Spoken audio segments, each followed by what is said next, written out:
ஒரு பிரேயர் சொல்லலாமா? ஓம் அசதோ மா சத்கமய தமசோ மா ஜோதிர்கமய மிருத்யோர்மா அமிர்தம் கமய ஓம் சாந்தி சாந்தி சாந்தி.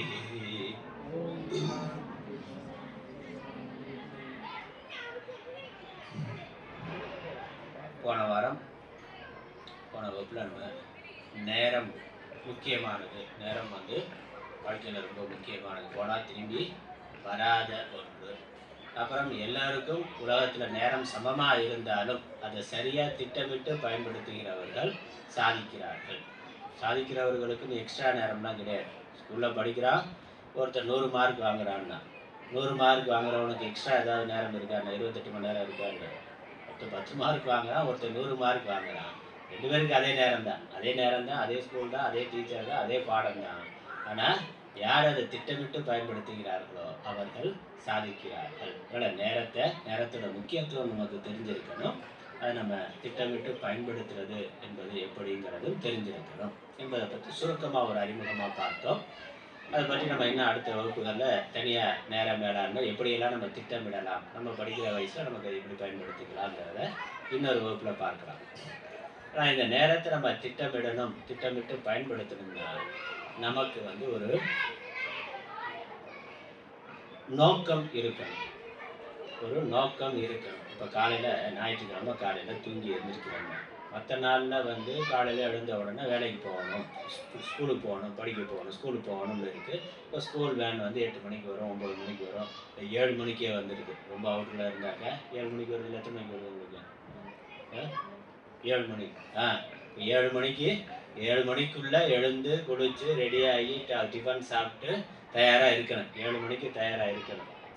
சாயந்தரம் 5 மணிக்கு வரும், அதுக்கப்புறம். ஆனால் நமக்கு அன்னைக்கு என்ன பண்ண போகிறோங்கிற தெளிவு ஒரு நோக்கம் இருக்கிறதுனால நமக்கு அதுக்கேற்ற மாதிரி எத்தனை மணிக்கு எழுந்திரிச்சா நமக்கு குளிக்கிறதுக்கு, டாய்லெட் போகிறதுக்கு டைம் வேணும், குளிக்கிறதுக்கு டைம் வேணும், அதுக்கப்புறம் சாப்பிட்றதுக்கு டைம் வேணும், ஏதாவது ஹோம்ஒர்க் இருந்தால் பாடம் படிக்க வேண்டியிருந்தால் அதுக்கு டைம் வேணும். இப்போ இதுக்கு இவ்வளோ நேரம் ஆகும்னு நம்ம ஒரு கணக்கு போட்டு ஒரு ஒழுங்குபடுத்தி 7 மணிக்குள்ளே எல்லாத்தையும் முடிச்சுட்டு தயாராகிடும். நமக்கு வாழ்க்கைக்குன்னு ஒரு நோக்கம் இருக்கிற பொழுது தான் இந்த நேரத்தை நம்ம சரியாக திட்டமிட முடியும். ஞாயிற்றுக்கிழமைனா லீவுனா இல்லை, ஞாயிற்றுக்கிழமையோ இல்லை குவார்டர்லி, ஆஃப்டர்லி, அனுவல் லீவில் என்ன பண்ணுறோம்? எப்போ வேணாலும் எந்திரிக்கலாம், எப்போ வேணாலும் பல்லு விளக்கலாம், எப்போ வேணாலும் சாப்பிடலாம். அப்படித்தானே போகுது. நமக்கு இங்கே ஞாயிற்றுக்கிழமை இங்கே கிளாஸுக்கு வர்றதுன்னு ஒரு திட்டம் இருக்குது. ஸ்கூலுக்கு போகிற மாதிரி இங்கே கிளாஸுக்கு வர்றதுக்குன்னு ஒரு திட்டம் இருக்கிறதுனால அதையும் நம்ம சரியாக இந்த நேரத்துக்குள்ளே கிளம்பணும், போகணும், பஸ்ஸில் போகிறதுக்கு எவ்வளோ நேரம் ஆகும், அங்கே எத்தனை மணிக்கு கிளாஸுக்கு போகணும், ஒரு திட்டம் வச்சுருக்குறோம். அப்போ நேரத்தை நம்ம சரியாக திட்டம் பயன்படுத்தணும் அப்படின்னா முதல்ல நம்ம வாழ்க்கைக்கு ஒரு திட்டம் இருக்கணும். அப்போ தான் நேரத்தை காலையில் 5 மணிக்கு எந்திரிச்சு என்ன பண்ணுறதுங்கிற கேள்வி இருக்குது இல்லைன்னா? அதானே 5 மணிக்கு எந்திரிக்கணும்னு சொல்கிறோம். எந்திரிச்சு என்ன பண்ணுறதுன்னு தெரியலன்னா திரும்ப படுத்துங்கிறேன். எந்திரிச்சா யோகாசன கிளாஸுக்கு போகிறது, இல்லை வாக்கிங் போகிறது, இல்லை பூஜை பண்ணுறது அப்படின்னு ஒரு ரொட்டீன் வச்சுருந்தாக்க அது சரியாக பயன்படுத்த முடியும். இல்லைன்னா நிறைய பேர் அப்படித்தான். ஏன் டைம் வேஸ்ட் பண்ணுறாங்கன்னா அது என்ன பண்ணுறதுன்னு தெரியல. ஏன் டிவியே பார்த்துக்கிட்டு இருக்காங்க அப்படின்னா, டிவி பார்க்கலன்னா வேறு என்ன பண்ணுறது? ஏன் இப்போ செல்ஃபோனே நோண்டிகிட்டு இருக்கிறாங்க, இதை பண்ணலைன்னா வேறு என்ன பண்ணுறது அப்படிங்கிறது இருக்குது. அப்போ நம்ம என்ன பண்ண போகிறோங்கிற நமக்கு தெளிவாக இருந்தால் தான் நேரத்தை நம்ம சரியாக திட்டமிட்டு பயன்படுத்த முடியும். நம்ம நேரத்தை பற்றி இன்னும் பார்க்கறதுக்கு முன்னாடி முதல்ல நமக்கு தெளிவாக இருக்க வேண்டியது நம்முடைய நோக்கம் என்ன, லட்சியம் என்னங்கிறது தெளிவாக இருக்கணும். நம்ம வாழ்க்கையை சரியாக பயன்படுத்தணும் அப்படின்னாக்கா நம்ம வாழ்க்கையினுடைய லட்சியம் என்னங்கிறது நமக்கு தெளிவாக இருக்கணும். முக்கியமான விஷயம். அதனால் நம்ம இந்த வகுப்பில் அடுத்தடுத்த வகுப்புகளில் இது 2-3 வகுப்புக்கு போகும். அதனால் இப்போ நம்ம எடுத்துக்கொண்டு இருக்கக்கூடிய டாபிக் கோல் செட்டிங் அப்படிங்கிற ஒன்று. இலக்கு, தமிழில் சொன்னால் இலக்கு நிர்ணயித்தல், இங்கிலீஷில் சொன்னால் கோல் செட்டிங் அப்படிங்கிறது. நம்மளுடைய லட்சியம் என்ன? இலக்குன்னு சொல்லலாம், லட்சியம்னு சொல்லலாம், குறிக்கோள்னு சொல்லலாம். இங்கிலீஷில் சொன்னால் கோல், ஆம்பிஷன் எல்லாம் சொல்கிறாங்க. அது என்னங்கிறது நமக்கு தெரியும். அதை நம்ம கண்டுபிடிக்கணும். அதனால் இப்போ நம்ம படிக்கிற வயசில் இருக்கிறதுனால, இளம் பருவத்தில் இருக்கிறதுனால நம்மளுடைய லட்சியம் என்னவா இருக்கும் அப்படிங்கிறத கண்டுபிடிக்கணும். அதுக்கப்புறம் அதை எப்படி அடையிறதுங்கிற வழிமுறையை நம்ம தெளிவாக வரையறுக்கணும், அப்புறம் செயல்படணும். இதுதான். இது அப்படி யார் செய்கிறார்களோ அவர்கள் தான் வாழ்க்கையில் வெற்றியாளர்கள் ஆகிறார்கள். இப்போ ஸ்போர்ட்ஸ் வருது, உதாரணத்துக்காக சொல்கிறேன். சிலருக்கு நல்லா ஸ்போர்ட்ஸ் வருது, கிரிக்கெட் விளையாடுறதுலையோ இல்லை ஃபுட்பால் விளையாடுறதுலையோ அவனுக்கு நல்ல இன்ட்ரெஸ்ட் இருக்குது. இல்லை சிலருக்கு டிராயிங்கில் நல்ல இன்ட்ரெஸ்ட் இருக்குது, மியூசிக்கில் இன்ட்ரெஸ்ட் இருக்குது. அப்படின்னா அவனுக்கு என்னால் என்ன முடியும், அவனுக்கு இயல்பாகவே அதில் ஆர்வம் இருக்குது அப்படிங்கிறது உண்டு.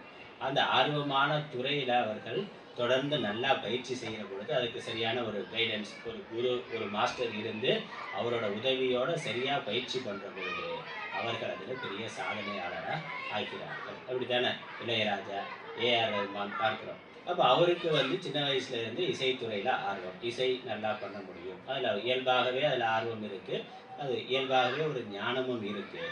அப்புறம் அதை முறையாக குருகிட்ட போய் கற்றுக்கொள்கின்ற பொழுது பெரிய ஸ்டாராக ஆகிறார்கள். அதில் அந்த துறையில் பெரிய லட்சியத்தை அடைகிறார்கள். அதே மாதிரி ஸ்போர்ட்ஸில் இருக்கிறவர்கள் ஒலிம்பிக்கில் மெடல் வாங்குறது அப்படிங்கிறது இருக்குல்ல. இல்லை படிக்கிறதுலே, ஸ்கூல் பாடம் படிக்கிறதுலே அவனுக்கு மற்ற கேம்ஸ் இதிலெல்லாம் கலைத்துறையில் இன்ட்ரெஸ்ட் இல்லை, ஆனால் நல்ல மெமரி பவருக்கு நல்லா புரிஞ்சு கொள்ள முடியும், நல்லா படிக்க முடியும்னா ஸ்கூல் ஃபஸ்ட்டாக வர்றது, இல்லை ஸ்டேட் ஃபஸ்ட்டாக வர்றது, கோல்டு மெடலிஸ்ட்டாக இருக்கிறது, அப்படி அறிவு ஆராய்ச்சி சார்ந்த துறையில் பெரிய ஸ்காலர் ஆகிறது. அதில் தான் அவனுக்கு இயல்பாகவே அது இருக்குது. அதனால் அதில் அவர்கள் தொடர்ந்து முயற்சி பண்ணுற பொழுது பெரிய சாதனையாளராக ஆகிறார்கள். அதனால் அவர் பெரிய சாதனையாளர் ஆகணும், சாதனை பண்ணணும் அப்படின்னா நமக்கு என்ன தெரியுங்கிறத தெளிவாக முதல்ல கண்டுபிடிக்கணும். நம்முடைய லட்சியம் என்ன அப்படிங்கிறதால இலக்கு, தெளிவான இலக்கு, நம்முடைய இலக்கு எப்படி இருக்கணும், லட்சியம் என்ன அப்படிங்கிறத தெளிவானதாக இருக்கணும். அதுக்கப்புறம் அதற்கு ஒரு திட்டமிட்ட செயல்முறை இருக்கணும். தெளிவான இலக்கு இருக்கணும், ஒரு திட்டமிட்ட செயல்முறை. இப்போ பிஸ்னஸ் பண்ணாக்கா என்ன, நான் பணம் சம்பாதிக்கணும்னா வெறும் பணம் சம்பாதிக்கிறதுங்கிறது லட்சியமாக இருக்குது. எவ்வளவுங்கிறத கவுண்ட் பண்ணிக்கிறதா சொல்லுவேன். நான் அடுத்த 10 வருஷத்தில் 100 கோடி ரூபா பணம் சம்பாதிக்கணும் லட்சியம். அப்போ அது கவுண்டபுளாக கரெக்டாக இருக்கணும். இவ்வளவு அப்படி பணம் சம்பாதிக்கிறதுனா 100 ரூபாயும் சம்பாதிக்கலாம், 1000 ரூபாயும் சம்பாதிக்கலாம். பணம் சம்பாதிக்கிறதா லட்சியம்னாக்கா 10 வருஷத்தில் எவ்வளோ சம்பாதிக்கணும், 1 கோடி ரூபா. அதுவும் அப்படி தெளிவாக வரையறையாக இருக்கணும். எவ்வளவுன்னு இல்லாமல் இருந்தாக்கா அது இருக்காது. இவ்வளவுன்னு ஒரு இருக்கணும். மார்க் எவ்வளோ வாங்குறதுன்னா, எவ்வளோ மார்க் வாங்கணும் இருக்குல்ல, இப்போ 100 அப்படிங்கிறது வச்சுருக்காங்க. எவ்வளோ மார்க் வேணாலும் போட்டுகிட்டே போகலான்னு போட முடியுமா, போட முடியாது இல்லை. அப்போ நமக்கு லட்சியம் என்னது, பரீட்சை எழுதுகிற பொழுது 100 மார்க் சென்டம் வாங்கணுங்கிறது ஒரு தெளிவான வரையறை இருக்குது. அதே மாதிரி நம்மளுடைய வாழ்க்கையில் நம்மளால் என்ன அச்சீவ் பண்ண போகிறோம் அப்படிங்கிறது ஒரு தெளிவான இலக்கு இருக்கணும், லட்சியம் இருக்கணும், அது தெளிவானதாக இருக்கணும். நான் டாக்டர் ஆகிறது, அப்புறம் இல்லை இன்ஜினியர் ஆகிறது, இல்லை வேறு டீச்சர் ஆகிறது, வேறு என்னவா இருந்தாலும் தெளிவான கிளியரான லட்சியம் இருக்கணும். அதை நம்ம இப்போ என்னன்னு கண்டுபிடிக்கணும். அது எப்படிலாம் கண்டுபிடிக்கிறதுங்கிற நான் சொல்ல போகிறேன், அதை நம்ம பார்க்க போகிறோம். ஆனால் நமக்கு என்னது, முதல்ல நம்மளுடைய லட்சியம் என்னங்கிறத நம்ம தீர்மானம் பண்ணணும், கண்டுபிடிச்சு தீர்மானம் பண்ணணும் ஒன்று. அதுக்கப்புறம் அந்த லட்சியத்தை எப்படி அடையிறது அப்படிங்கிற வழிமுறைகள், அதுவும் நமக்கு தெளிவான திட்டம் இருக்கணும், செயல் திட்டம்ங்கிறது இருக்கணும். இப்போ ஞாயிற்றுக்கிழமை ஆச்சுன்னா காலையில் 9:30 மணிக்கு ஆசிரமத்துக்கு போகணும், வகுப்புக்கு போகணும், அது லட்சியம். இந்த நாளையுடைய லட்சியம் என்னது, காலையில் 9:30 மணிக்கு ஆசிரமத்தில் இருக்கணும், அது லட்சியம் தெளிவாக இருக்குது. ஞாயிற்றுக்கிழமை எந்திரிச்சா என்ன பண்ணுறதுன்னு என்னன்னாக்கா என்ன வேணாலும் பண்ணுவான். டிவி பார்ப்பான், இல்லை எங்கேயாவது வெளியே சினிமாவுக்கு போவான், ஃப்ரெண்ட்ஸோட ஊர் சுற்ற போவான், இல்லை ஒன்றும் இல்லைன்னா தூங்கிட்டு இருப்பாருங்க. அது இல்லை. அப்போ எந்திரிச்ச உடனே நமக்கு இன்றைக்கி ஒரு வேலை இருக்குது, 9:30 மணிக்கு இல்லை 12 மணிக்கு ஆசிரமத்துக்கு போகணும், தெளிவாக இருக்குது. அடுத்து என்ன பண்ணுவோம், அது எப்படி போகிறது, சைக்கிளில் போகிறதா, நடந்து போகிறதா, அப்பா கொண்டு வந்து விடுவாரா, ஆட்டோவில் போகிறதா, பஸ்ஸில் போகிறதா, அப்படி போகிறதுனா அதுக்கு எவ்வளோ நேரம் ஆகும், அது இருக்குல்ல. நடந்து போனால் அதுக்கு ஒரு டைம், சைக்கிளில் போனால் ஒரு டைமு, இல்லை காரில் பைக்கில் அப்பா கொண்டு வந்து விடுறாருன்னா அதுக்கு ஒரு டைம். அப்போ அதுக்கு எவ்வளோ நேரம் ஆகும், அதுக்கு ஏற்ற மாதிரி நம்ம அதுக்கு முன்னாடியே தயாராகணும். அதற்கு முன்னாடி நம்ம பர்சனல் வேலை, ஸ்கூலில் ஹோம்ஒர்க் இருந்தால் அதை முடிக்கணும், துணி துவைக்கிற வேலை இருந்தால் அதை முடிக்கணும், குளிக்கிறது, பல் விளக்குறது, சாப்பிட்றது, சொந்த கடமைகள் இருக்குது. இப்போ இதெல்லாம் திட்டமிட்டு ஒரு டைம் போட்டு பண்ணால் நம்மளால் கரெக்டாக இங்கே வர முடியும். அதில் தெளிவான திட்டம் இல்லைன்னா 9:30 மணிக்கு ஆசிரமத்துக்கு போகணும், இல்லை 12 மணிக்கு ஆசிரமத்துக்கு போகணும். ஆனால் அதை எப்படி, அதுக்குள்ளே என்னெல்லாம் பண்ண வேண்டியிருக்கு, எப்படி பண்ண போகிறோம், நம்மள்கிட்ட பிளான் இல்லைனாக்கா 9:30 மணிக்குனாக்கா நம்ம 10:30 மணிக்கு வருவோம். ஏன்னா நம்மளுடைய வேலையை பிடிக்காமலும் வர முடியாது, ஆனால் அதில் நம்ம பிளான் இல்லைன்னா, சரியான பிளான் இருந்தாக்கா காலையில் 6 மணிக்கு எந்திரிக்கிறோம், அரை மணி நேரம் யோகாசனம் பண்ணுறோம், அரை மணி நேரம் ஹோம்ஒர்க் பண்ணுறோம், அப்புறம் துணி துவைக்கிறோம், குளிக்கிறதுக்கு அரை மணி நேரம், சாப்பிட்றதுக்கு அரை மணி நேரம், ட்ராவல் பண்ணி போகிறதுக்கு 1 மணி நேரங்கிறது கரெக்டான பிளான் இருந்தால் இந்த முத நாள் நைட்டே நாளைக்கு இத்தனை மணிக்கு அங்கே இருக்கணும், அதுக்கு நடுவில் இத்தனை வேலை இருக்குது அப்படிங்கிறது நமக்கு தெளிவாக இருந்து இந்த பிளானும் பண்ணியிருந்தோம்னா 9:30 மணினா 9:25க்கு இங்கே இருக்க முடியும். அந்த பிளான் இல்லைன்னா காலையில் எழுந்திரிச்சு ஆசிரமத்துக்கு போகணும், அவ்வளோதான். அது திட்டம் இல்லைன்னா காலையில் 7 மணிக்கு 8 மணிக்கு எந்திரிக்கிறாருன்னா 9:30 மணிக்கு எப்படி போகிறது? அதுக்குள்ளே குளிச்சு ரெடியாகி வரணும். ஒன்று அதை அவசரமாக பண்ணணும், இல்லை சாப்பிடாம விட்டுட்டு வரணும், பாதி வேலையை விட்டுட்டு குளிக்காமல் வரணும், இல்லை சாப்பிடாம வரணும், இல்லைன்னா லேட்டாக வரணும். அதானே நடக்கும். அப்போ லட்சியம் என்னங்கிறது தெளிவாக இருக்கணும். அந்த லட்சியத்தை நம்ம எப்படி அச்சீவ் பண்ண போகிறோங்கிற அந்த பிளான் தெளிவாக இருக்கும். திட்டமிடல்ங்கிறது இருக்கணும். இப்போ ஸ்கூல் படிக்கிறதுனால நான் அதை வச்சு உதாரணம் சொல்கிறேன். ஸ்கூலில் 5 புக்கு கொடுக்குறாங்க, 5 சப்ஜெக்ட்டு ஒரு வருஷம் அதை பாடம் படிக்கணும். அதுக்கப்புறம் அதில் எக்ஸாம் வைப்பாங்க, அதில் ஒரு மார்க் வாங்கணும், எல்லா மாணவர்களும் தேர்ச்சி ஆகணும். அதான பிளானு. அப்போ அந்த 5 சப்ஜெக்ட் என்ன பண்ணுறாங்க, எப்படி வேணாலும் யார் வேணாலும் பாடம் எடுத்துக்கலான்னு இல்லை, ஒரு டைம் டேபிள் இருக்குது. ஸ்கூல் ஆரம்பித்த உடனே அந்த வருஷம் முழுத்துக்கு ஒரு நாளைக்கு காலையிலேருந்து சாயந்தரம் வரைக்கும் இத்தனை பீரியடு, இந்த பீரியடில் என்ன சப்ஜெக்ட்டு, அது இந்த டீச்சர் எடுப்பாங்க, எவ்வளோ நேரம் நடக்கும், பிளான் இருக்குல்ல. இப்போ ஸ்கூல் ஆரம்பிக்கிற பொழுதே சார்ட் போட்டு கொடுத்துட்றான். அதில் இத்தனை ஒர்க்கிங் டே, இத்தனை ஹாலிடே, அப்புறம் இதில் குவார்ட்டர்லி எக்ஸாம். இப்போ குவார்ட்டர்லி எக்ஸாமுக்கான லீவு எத்தனை நாள், ஆஃப் இயர்லி எக்ஸாம் இப்போ அதுக்கான லீவு எத்தனை நாள், அந்த குவார்ட்டர்லி எக்ஸாமுக்கு முன்னாடி monthly test, mid term test இருக்குது, அது எப்போ வைக்கணும், எல்லாத்தையும் பிளான் பண்ணி அதுக்கப்புறம் அப்போ மிட் டேர்ம் டெஸ்ட்டுக்குள்ளே இத்தனை சிலபஸ் முடிக்கணும், அப்போ ஒரு நாளைக்கு இத்தனை மணி நேரம் பாடம் இருக்கணும், இந்த சிலபஸுக்கு இவ்வளோ டைம் கொடுக்கணும், அத்தனையும் திட்டமிட்டு போகிறதுனால தான் கரெக்டாக ஸ்கூல் நடத்த முடியுது. அந்த சப்ஜெக்டை ஒரு வருஷத்துக்குள்ளே முடிக்கணும், பசங்களை தயார் பண்ணணும், எக்ஸாம் எழுதி பாஸ் பண்ண வைக்கணும். அப்போ என்னது, லட்சியம் தெளிவாக இருக்குது, இந்த 5 புக்கையும் படிக்க வைக்கணும், அதில் நல்ல மார்க் வாங்க வைக்கணும்.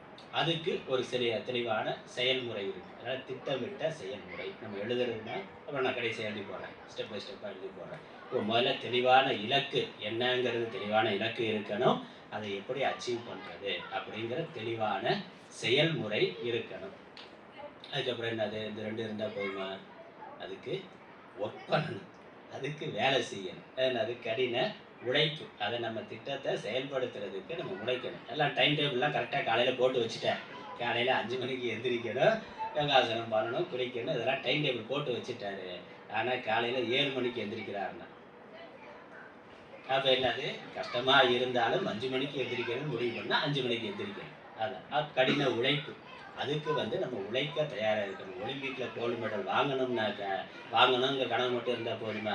அப்போ அதுக்கு 5 வருஷம் உழைக்கணும், கடினமாக ப்ராக்டிஸ் பண்ணணும். அதுக்கேற்ற மாதிரி உணவு கட்டுப்பாடு, டைமை கரெக்டாக மேனேஜ் பண்ணணும். உடம்பு ஃபிட்னஸ் ரொம்ப முக்கியமானது. இப்போ பார்த்தோம்ல, அந்த குத்துச்சண்டையில் உடம்போட வெயிட்டு ஒரு 100 கிராம் அதிகமானதுனால பதக்கம் போச்சு. இவ்வளோ முக்கியம் பாருங்கள். 5 வருஷம் அவங்க முழு நேரத்தையும் அதற்காக லட்சியமாக வச்சு உழைச்சிருக்காங்க. நல்ல திறமை இருக்குது, உடல் பலம் இருக்குது. ஆனால் ஒரே ஒரு கண்டிஷன், 100 கிராம் 50 கிலோனா 50 கிலோவுக்கு உள்ளதாக இருக்கணும். அதை அந்த 5 நாளைக்குள்ளே, அந்த ஒலிம்பிக்குள்ளே இருக்கிறதுக்குள்ளே கட்டுப்படுத்த முடியும். அந்த 100 கிராம் குறைக்க முடியாமல் போனதுனால 5 வருட உழைப்பு வீணானது. ஒவ்வொரு விஷயம் முக்கியங்கிறதுக்காக பார்க்குறேன். நம்ம திட்டம் போடுறது, அதுக்கு உழைக்கிறதுங்கிறது மட்டும் இல்லை, அதுக்கான சாப்பாடு விஷயத்தில், மற்ற உடற்பயிற்சி, மற்ற விஷயங்கள், உடம்பு எடை அதிகமாகாமல் இருக்கிறது, மற்ற நோய் வராமல் இருக்கிறது, அதெல்லாம் முக்கியமானது தானே. நல்லா படிக்கிறோம், ஹார்ட் ஒர்க் பண்ணுறோம், பரீட்சை நேரத்தில் காய்ச்சல் வந்துடுச்சு, இல்லை உடம்பு சரியில்லாமல் போச்சுன்னா முழு ஒரு வருஷம் படிப்பு நமக்கு கஷ்டமாக இருக்குது. திரும்ப அடுத்த எக்ஸாமுக்கு காத்திருக்க வேண்டியது. அப்போ எல்லாத்தையும் நம்ம சரியாக வச்சுக்கணும். மென்டலாக சரியாக இருக்கணும், ஃபிசிக்கலாக சரியாக இருக்கணும், மற்ற டைம் மேனேஜ்மெண்ட் கரெக்டாக இருக்கணும், உணவு கரெக்டாக இருக்கணும், மனசு நல்லா இருக்கணும். எல்லாத்தையும் இருக்குது, எல்லாத்தையும் கவனம் இருக்கணும். அப்போ அதுக்கேற்ற மாதிரி நம்ம திட்டமிட்டு உழைக்கணும். கடின உழைப்புங்கிறது உண்டு. அப்படி உழைக்கிற பொழுது நடுவில் தடைகள் வரும். அதில் நம்ம எதிர்பார்த்த மாதிரியான குவார்ட்டர்லியில் நல்ல மார்க் வாங்கணும்னு, ஒரு மார்க் வாங்கணும்னு நினச்சிப்போம், குறைஞ்சி போகலாம், இல்லை ஃபெயிலாக கூட ஆகலாம். நம்ம பிளான் பண்ணுறோம், அதுக்கு திட்டமிட்டு நல்லா படிக்கிறோம், ஆனால் மார்க் குறையுதுன்னு அதுவும் வருதில் பார்க்குறோம். 50 மார்க் 90 மார்க் வாங்கணும்னு நினைக்கிறோம். நம்ம கரெக்டாக 90 மார்க்குங்கிற இலக்கம் இருக்குது, அதுக்கான இத்தனை மணிக்கு எழுந்திரிக்கிறோம், ராத்திரி இத்தனை மணிக்கு எவ்வளோ மணி நேரம் படிக்கணும், காலையில் எவ்வளோ சீக்கிரம் எழுந்திரிக்கணும், படிக்கணும், எல்லாம் திட்டமிட்டு அது சரியாகவும் பண்ணுறோம். ஆனால் ரிசல்ட்டுன்னு வர்ற பொழுது 10 மார்க் வாங்கி போச்சு இருக்குல்ல.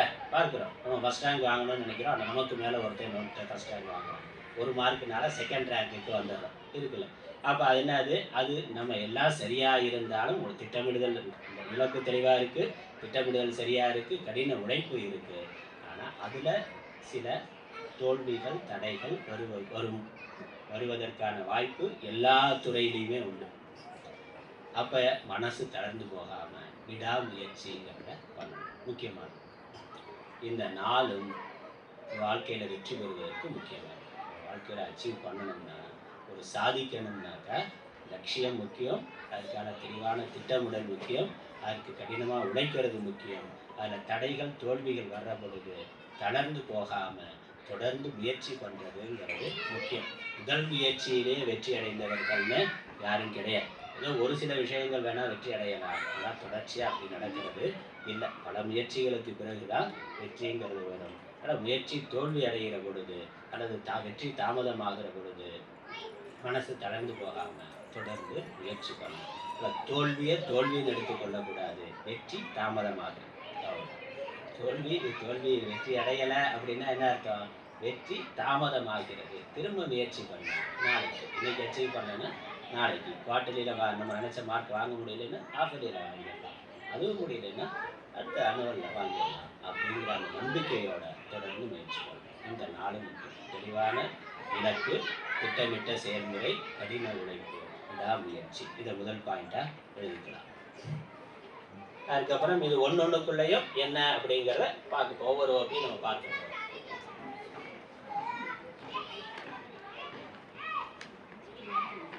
அதனால முதல்ல வெற்றி என்பதுதான் நம்முடைய லட்சியம். வெற்றிங்கிறது நம்முடைய லட்சியம். எந்த துறையில வெற்றிங்கிறது கேள்வி. வெற்றினாக்க எல்லாரும் ஒலிம்பிக்ல மெடல் வாங்குறது தான் வெற்றி அப்படின்னு சொல்ல முடியுமா? எல்லாருக்கும் அது லட்சியம் சொல்ல முடியாது. ஸ்போர்ட்ஸில் ஆர்வம் இருக்கிறவனுக்கு அதுலேயும் 1000 ஸ்போர்ட்ஸ் இருக்குது. ஒலிம்பிக்கில் பார்த்தாக்கா அத்தனை விளையாட்டு இருக்குது. அதில் எனக்கு எந்த துறைங்கிறது இருக்குது. அதனால் வெற்றிங்கிறது பொதுவான ஒரு குறிக்கோள். அதில் நமது இலக்கு என்ன, நம்முடைய லட்சியம் என்ன,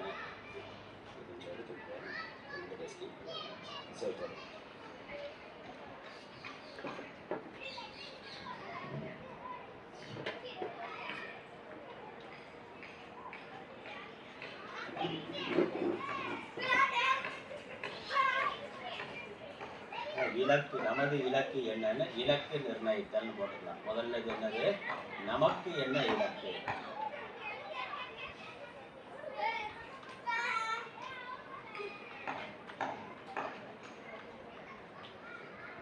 இங்கிலீஷ் சொன்னா கோல் செட்டிங்.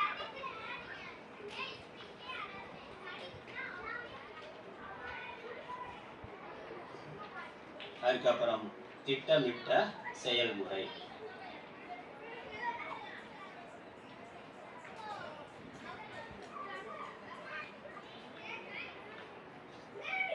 மூன்றாவது கடின உழைப்பு.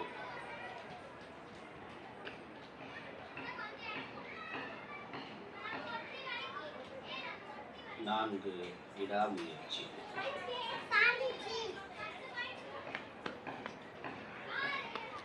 இதனுடைய விளைவுதான் வெற்றி. தண்ணி எல்லாம் வச்சிருக்கீங்க.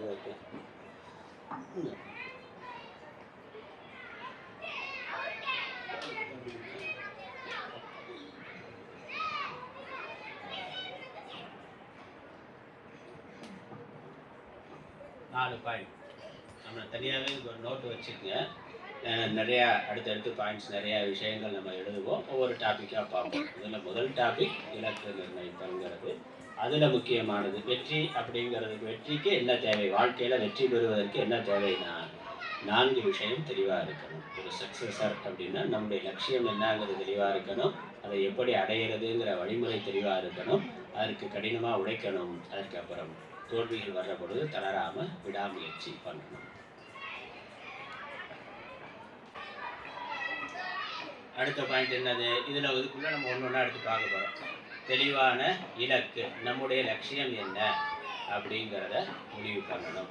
நம்ம லட்சியம் என்னன்னு முடிவு பண்ணுறதுக்கு என்ன பண்ணுறது, என்ன லட்சியம், என்ன லட்சியம் இருக்கு உங்களுக்கு?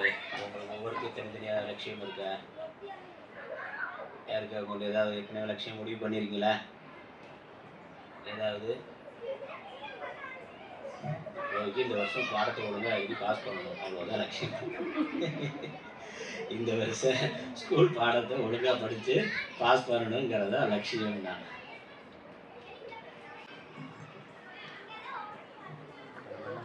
தெளிவான இலக்கு இது எழுதியாச்சுல.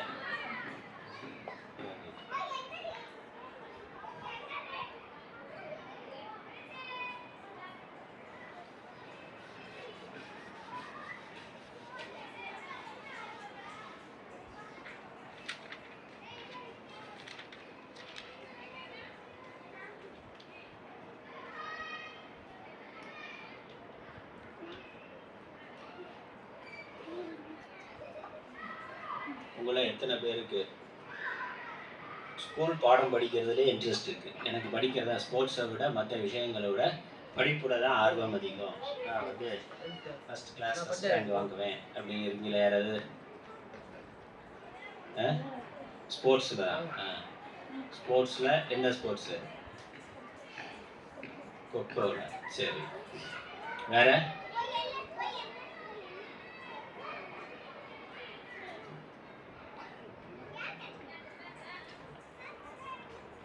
டிராயிங்கில் அந்த மாதிரி ஆர்ட்ஸ் துறையில் யாருக்கா ஆர்வம் இருக்கா? டிராயிங், பெயிண்டிங், இதில் டிராயிங்கில். சரி, மற்றதெல்லாம் என்னன்னே நமக்கு தெரியாது.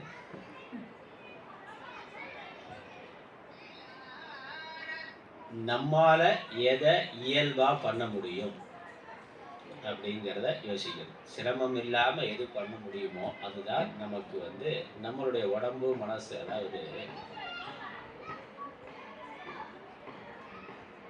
விதை இருக்கு, விதை மாமரமோ மாங்கொட்டையோ அல்லது புளிய மரம், புளிய விதை இருக்கு. அந்த விதை வந்து மரம் இல்லை, விதை விதை தான். விதை வந்து மரமாகணும், அதானே? விதை மரமாகணும், அது முழுசா மரமாகி அதிலிருந்து அதே மாதிரி இன்னொரு விதை வரணும். அதுதான் அதனுடைய வெற்றி. அதனுடைய வளர்ச்சிங்கிறது அந்த விதையானது வளர்ந்து செடியாகி அப்புறம் மரமாகி அப்புறம் அது பூத்து காய்த்து அதற்குள்ள அதே மாதிரி இன்னொரு முழுமையான விதை வந்தாக்கா அது பூர்ணமாக ஒரு வாழ்க்கை வாழ்ந்திருக்குன்னு அர்த்தம். நான் ஒரு மா விதையில இருந்து என்ன வரும்? மாமரம் வரும். இப்போ மாமரம் அல்லது புளிய மரம், வேப்ப மரம், வேற ஏதோ மரமாக இருந்தாலும் அது எங்கேருந்து வர முடியும்? மாற்றி கேட்டான். மா விதையிலிருந்து மாமரம் வருதுன்னா மாமரம் எங்கேருந்து வரும்? விதையிலிருந்து வருது. அந்த விதையில இல்லாத ஒன்று வருமா? மாமரம் வந்து புளிய விதையிலேருந்து வர முடியுமா? வர முடியாது. வேப்ப மரத்துலேருந்து வர முடியுமா? வேப்பங்கொட்டையிலேருந்து மாங்காய் வர முடியுமா? மாமரம் வர முடியும், வர முடியாது. அப்போ இயல்பாகவே அதற்குள்ள ஒன்று இருக்கு. அது என்னவாக ஆகணும், என்னவாக இருக்கணுங்கிறது ஏற்கனவே தீர்மானிக்கப்பட்ட ஒன்று. அதை மாற்ற முடியாது. அதுக்குள்ள என்ன இருக்கோ அதுதான் வரும். மாங்கொட்டையில் என்ன இருக்கோ அதான் வரும். ஆலமரத்தோட விதையில என்ன இருக்கோ அதுதான் வரும். ஆலமரம் ஆலமரமாக தான் ஆக முடியும். ஆலமரம் புளிய மரம் ஆக முடியாது. அதே தான் ஒவ்வொரு மனுஷனுக்கும் ஆகும். அவனுக்குள்ள என்ன இருக்கோ அதுதான். நம்ம சில சமயங்களில் நம்ம பெற்றோர்களோ இல்லை சமூகமோ அதை மாற்றி வைக்க பார்க்கணும். அதான் கஷ்டம். நமக்கு என்ன முடியுங்கிறத நம்ம கண்டுபிடிக்கணும். நம்ம என்னவாக ஆக விரும்புகிறோங்கிறது நமக்குள்ள என்ன இயல்பாக இருக்குங்கிறத நம்ம கண்டுபிடிக்கணும். அதுக்கு மாறி போக முயற்சி பண்ணாக்கா அது வந்து இப்படித்தான். புளிய மரத்தை வேப்ப மரம் ஆக்குறதுன்னா நிறைய டிபார்ட்மெண்ட். இப்போ வந்து இந்த சீசனில் வந்து மாம்பழம் ரொம்ப குறைவாக விளைச்சல் இருக்குது. அதனால் மாம்பழம் வந்து கிலோ வந்து 100 ரூபாய்க்கு போகுது. அதனால் என்னென்னா இந்த வேப்ப மரம் வந்து வேப்ப விதைக்கெல்லாம் ஒன்றும் மதிப்பு மரியாதை கிடையாது. அதனால் இந்த வருஷத்தில் நம்ம வந்து வேப்பங்கொட்டைக்கு பதிலாக வேப்பம் பழத்துக்கு பதிலாக மாம்பழமாக காய்க்கலாம். ஏன்னா அதுக்கு தான் டிமாண்ட் இருக்குது. எதுக்கு டிமாண்ட் அதிகமாக இருக்கோ அதனால நம்ம வந்து கொஞ்சம் மாற்றிக்கலாம் அப்படின்னு மாற்றினா அது சரியாக இருக்குமா? ஹைப்ரைடில் அதான் பண்ணுறான். இதை இந்த மரபணு மாற்றத்தில் ஒன்றை இன்னொன்றாக மாற்றணும் அப்படின்னு நினைக்கிறான். அதெல்லாம் நடக்குது. அது வந்து சரியானதாக இருக்காது. அது சக்ஸஸாக இருக்குது. இப்போ இந்த வருஷம் வந்து அப்படி இருக்குது. இந்த வருஷம் மாமரத்துக்கு மாம்பழத்துக்கு டிமாண்ட் இருக்குங்கிறதுனால வேப்ப மரம் மாமரம் ஆயிடுச்சுன்னு வச்சுக்குவேன். அடுத்த வருஷத்தில் நிறைய மாம்பழம் காய்ச்சதுனாக்கா கொட்டி கீழே கொட்டுவான்.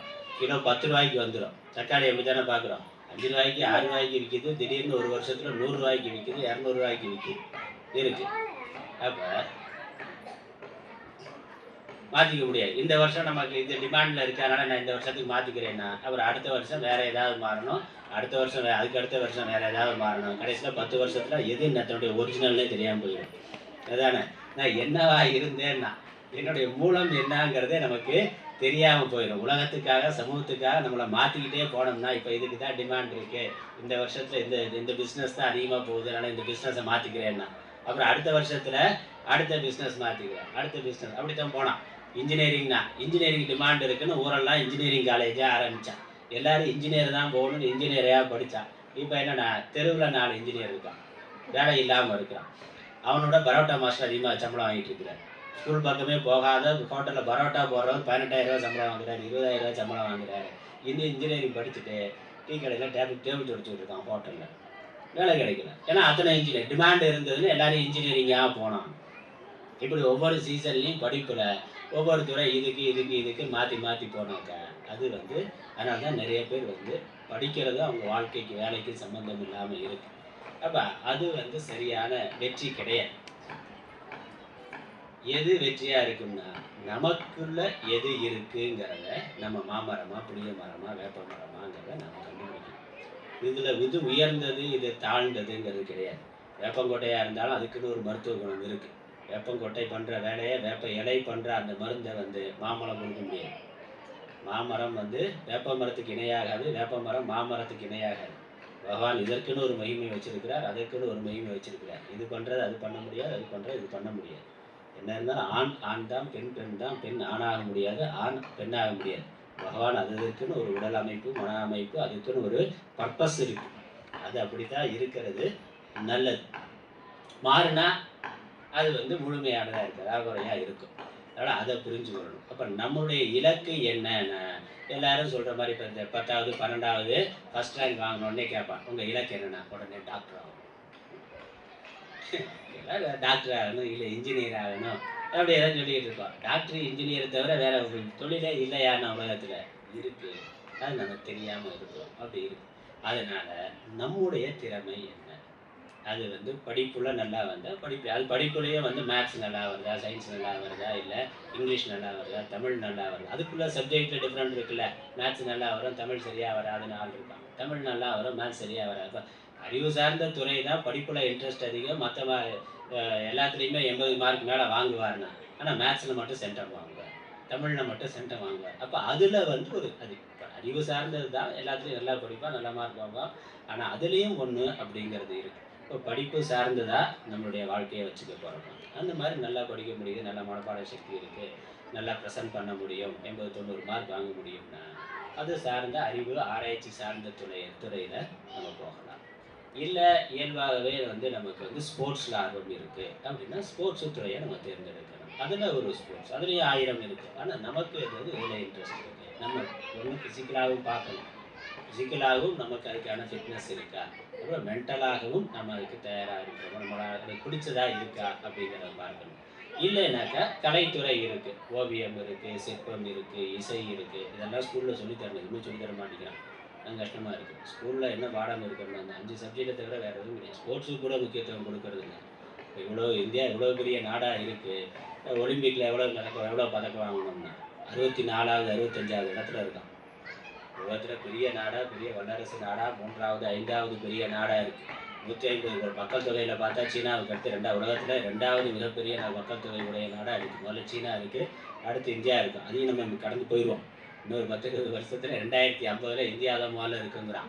அப்போ உலகத்தில் மக்கள் தொகையில் 2வது இருக்கக்கூடிய இடம் எவ்வளோ பதக்கம் வாங்கியிருக்கிறேன், எத்தனாவது இடத்துல ஒலிம்பிக்கில் இருக்குன்னா 65வது இடத்துல இருக்குது. 64 65 இருக்குது. அப்போ நம்மளுடைய பொடி நாடுகள்லாம் முன்னாடி இருக்கிறான்.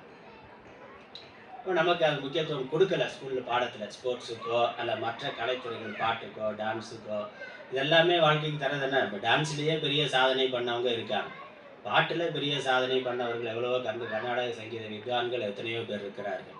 சிலம்பத்தில் பெரிய ஆட்களாக இருந்தவர்கள் இருக்காங்கல்ல. எல்லா துறையிலையுமே சிற்பக்கலையில் பெரிய ஆளாக இருந்தவர்கள் இருக்கிறார்கள். இப்போ எல்லாமே நமக்கு வாழ்க்கைக்கு நம்ம அதில் டெடிக்கேட்டடாக பண்ணோம்னா எதாக இருந்தாலும் சாதிக்க முடியும். அப்போ நமக்கு எதில் ஆர்வம் இருக்குது? இசையில் ஆர்வம் இருக்கா? ஓவியத்தில் ஆர்வம் இருக்கா? இல்லை டான்ஸ் பரதநாட்டியத்தில் ஆர்வம் இருக்கா? இல்லை படிப்புலேயே நல்லா ஆர்வம் இருக்கா? அதில் மேத்ஸ் சயின்ஸ் எது நல்லா வருது? இல்லை ஸ்போர்ட்ஸில் ஆர்வம் இருக்கா? அதை வந்து நம்ம ஐடென்டிஃபை பண்ணணும், அதை கண்டுபிடிக்கணும்.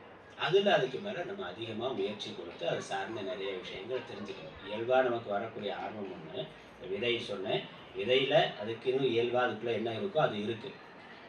அதுக்கப்புறம் என்னது? அந்த விதை வளர்வதற்கான ஒரு சரியான சூழ்நிலைங்கிறது வேணும். விதை சரியாக இருக்கலாம், சரியான சூழ்நிலை அதற்கு அமைகிற பொழுது, நல்ல நிலம், நல்ல தண்ணீர், நல்ல காற்று, நல்ல வெளிச்சம் கிடைக்கிற பொழுது அந்த விதையானது அதே மாமரம் நல்லா பெருசாக வரும். ஒரு இடத்துல இருக்கக்கூடிய மாமரம் 100 கிலோ காய்க்குதுன்னா இன்னொரு இடத்துல 200 கிலோ காய்க்குதுன்னா அப்போ என்னது? இதுக்கு இருக்கக்கூடிய வாய்ப்பை விட அதுக்கு நல்ல வாய்ப்பு இருக்குது. அதோட மூலம் ஒன்று தான், அது அதுவாகவே வந்திருக்கு. ஆனால் இங்கேயை விட அங்கே அதிகமான வாய்ப்பு இருக்கிற பொழுது அதிகமாக அது இன்னும் சிறப்பாக வருகின்றது. இந்த மாதிரி நமக்கான திறமை என்னன்னு நம்ம கண்டுபிடிக்கணும். அதுக்கப்புறம் அது நல்லா வெளிப்படுவதற்கான சூழ்நிலையை நாம் ஏற்படுத்தி கொள்ளணும். அதை நம்ம பெற்றோர் ஏற்படுத்தி கொடுக்கணும். பெற்றோருடைய கடமை அது இருக்குது. அதனுடைய திறமை என்ன? நம்ம வந்து டாக்டராக தான் இது முடிவு பண்ணணும், பெற்றோர் முடிவு பண்ணக்கூடாது. நாம் முடிவு பண்ணணும். குழந்தைகள் தான் முடிவு பண்ணணும். அவனுக்குள்ள இயல்பாக என்ன இருக்குதுன்னு பார்த்து நாம் முடிவு பண்ணணும். அதில் வளர்வதற்கு நல்ல சூழ்நிலையை ஏற்படுத்தி கொடுக்கறது பெற்றோருடைய கடமை, அவர்களுடைய பொறுப்பு. அதனால் அந்த விதையில் இருக்கிறத விட அது வளரக்கூடிய சூழ்நிலை சாதகமாக இருந்தால் அது ரொம்ப சிறப்பாக வரும். வெளிநாடுகளில் அது பண்ணுறான். ஸ்போர்ட்ஸில் சின்ன வயசுலேயே முடிவு பண்ணிடுறாங்க, அந்த குழந்தை ஸ்போர்ட்ஸ் தான் போகுதுன்னாங்க. ஜிம்னாஸ்டிக்னாங்க 3 வயசுலேருந்து பயிற்சி கொடுக்குறான். 3 வயசுலேருந்து அதுக்கு வந்து பயிற்சி கொடுத்து அதனால தான் அவ்வளோ பதக்கம், சைனாக்காரன் அவ்வளோ பதக்கம் வாங்க முடியுதுனால அவன் வந்து ஸ்கூலுக்கு போய் 5 வருஷத்துக்குள்ளே அவன் எதில் சரியாக வருவான்னு ஐடென்டிஃபை பண்ணிடுறான். ஐடென்டிஃபை பண்ணி அதுக்கப்புறம் அதில் மட்டுமே அவனுக்கு ஃபோக்கஸ் கொடுத்து அதில் மட்டுமே ஸ்பெஷல் பயிற்சிகள் கொடுத்து பெரிய ஆளாகும். அதனால தான் அந்தந்த துறையில் சைனா வந்து அவ்வளோ தூரம் போயிட்டுருக்கு. அமெரிக்கா மாதிரியான நாடுகளும் வளர்ந்த நாடுகள்லாம் அப்படி தான் போயிட்டுருக்கு.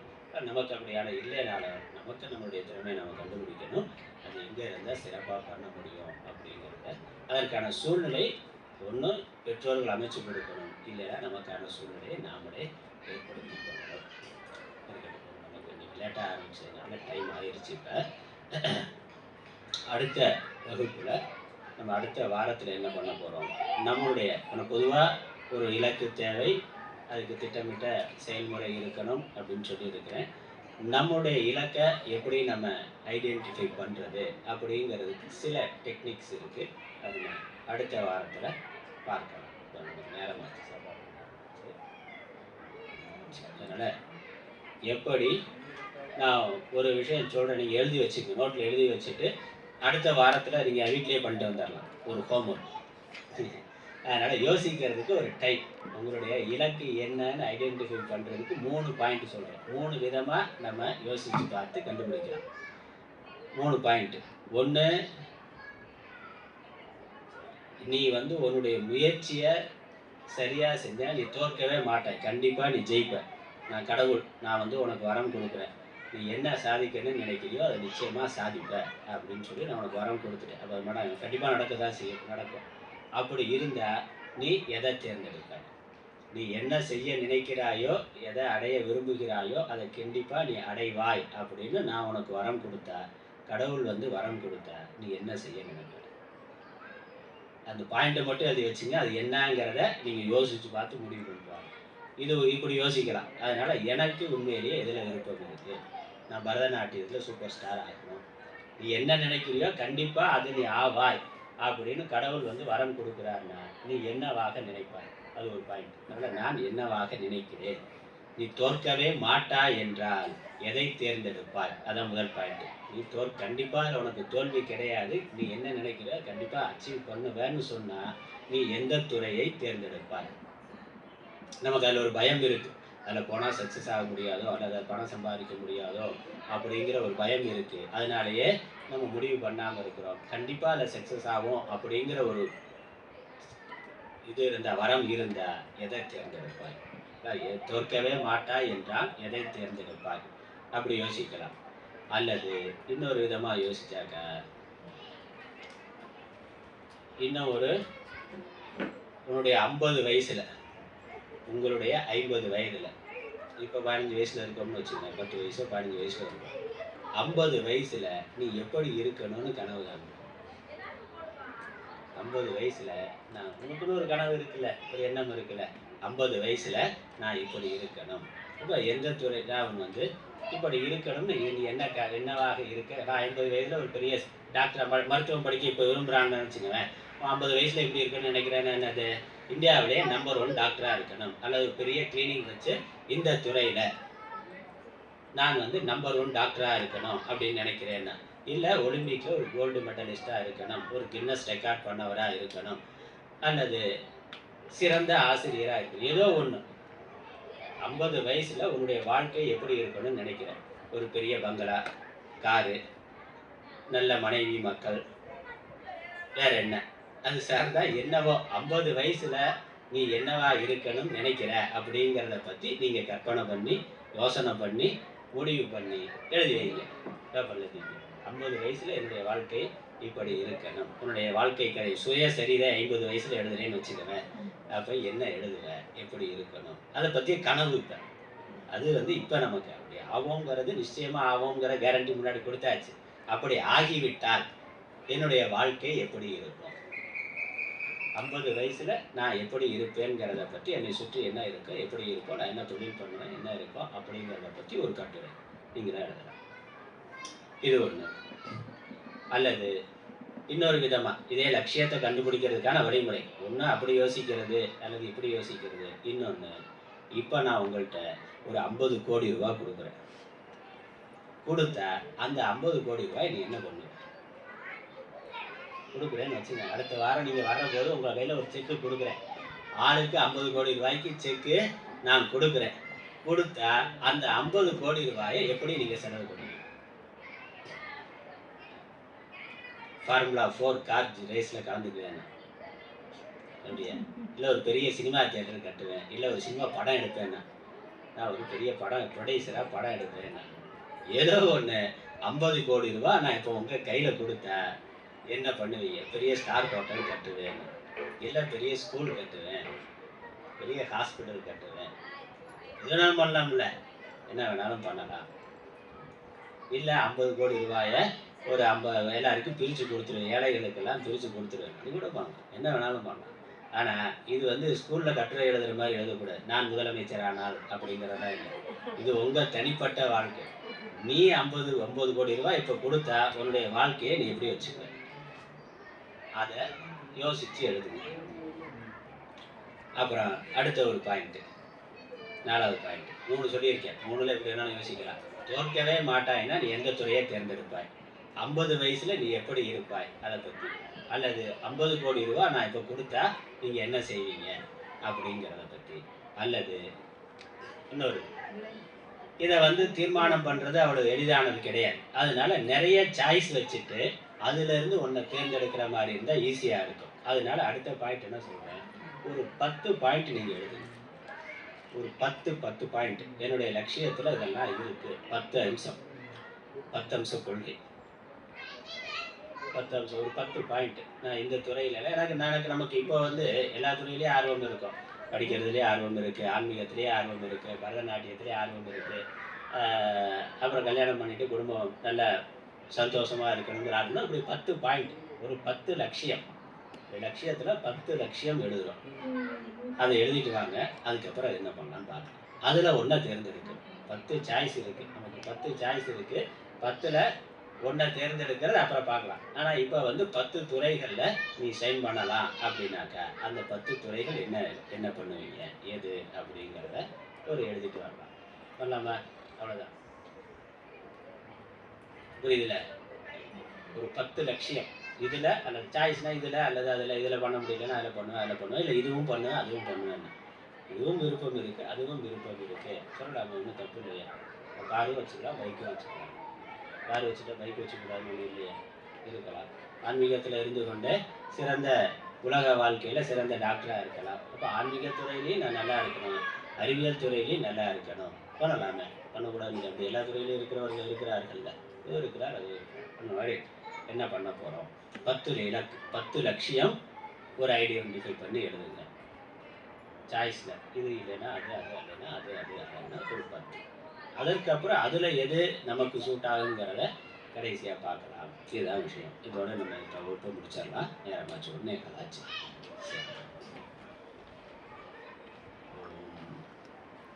அறிவிலே தெளிவு, நெஞ்சிலே உறுதி, அகத்திலே அன்பினோர் வெள்ளம், பொறிகளின் மீது தனி அரசாணை, பொழுதலாம் நினது பேரருளின் நெறியிலே நாட்டம், கர்ம யோகத்தில் நிலைத்திடல் என்றிவை அருள்வாய், குறி குணம் ஏதும் இல்லதாய் அனைத்தாய் குலவிடு தனிப்பரம் பொருளே, எண்ணிய முடிதல் வேண்டும், நல்லவே எண்ணல் வேண்டும், திண்ணிய நெஞ்சம் வேண்டும், தெளிந்த நல் அறிவு வேண்டும், பண்ணிய பாவம் எல்லாம் பரிதி முன் பணியே போல, நன்னிய நின்முன் இங்கு நசித்திடல் வேண்டுமன்னாய், மூர்த்தி எல்லாம் வாழி எங்கள் மோன குரு வாழி, அருள் வார்த்தை என்றும் வாழி, அன்பர் வாழி பராபரமே. ஓம் சாந்தி சாந்தி சாந்தி. ஹரி ஓம்.